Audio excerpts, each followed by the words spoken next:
I have not really been in touch from the very beginning. I must emphasize the family, as in his daughter, his son, his siblings and so on, have not really contacted me or engaged me or instructed me as a lawyer. I take instruction from the late Mr. Chin Peng himself, because I have not heard anything from Uncle himself, like whether the ashes to be buried in Malaysia or not. So for me personally, I don't even know what the wishes of the family and Uncle is lah. So why is people politicize this? It's not as if he has made a request, and to the government, he has not even made a request. This is my view. I mean, my view is that. So technically, legally, he did not really make a request to the government or through his lawyer or instructors or anything. So are we jumping the gun to putting the cart before the horse to now dispute on this? But if he does, then I think if for sure, right, as in all the more so when under the agreement, the human could have come back. What more all the more so his body lah. I can't remember any statute or any law to say that human ashes is a prohibited item.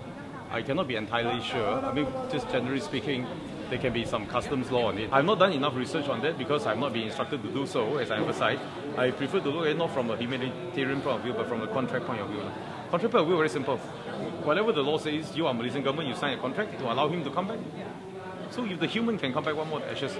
I think the agreement is the spirit of the agreement now, because the agreement doesn't really provide for ashes. I would say it's the spirit of the agreement rather than the terms and conditions of the agreement that say his ashes could come back. As I say, in law we say all the more so, right? A for sure, right? Meaning, if the person can come back, why not the ashes? So I'm just interpreting the spirit of the agreement. So instead of appealing to the government for humanitarian ground, I think that we're putting ourselves in a lower position, meaning that because when you say humanitarian means he has no legal right, and yet I beg you to give them. I don't think we need to beg, because the agreement say the human can come back. Chin Peng signed on it, and SD he signed an affidavit saying that he was born in Taiwan. I mean, the SD was filed by the lawyers like us, and I still have a copy of the SD. I mean, not SD, like affidavit. SD is before a case. The affidavit is we file it in the case. Yeah. So if there is no evidence, I don't know what is like affidavit evidence. What's the use of affidavit? And nobody is.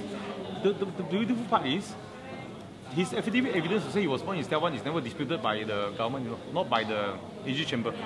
In my memory, it's not disputed as in an express dispute saying that they are just questioning, challenging him to produce birth cert. They didn't say that you are not born in Taiwan.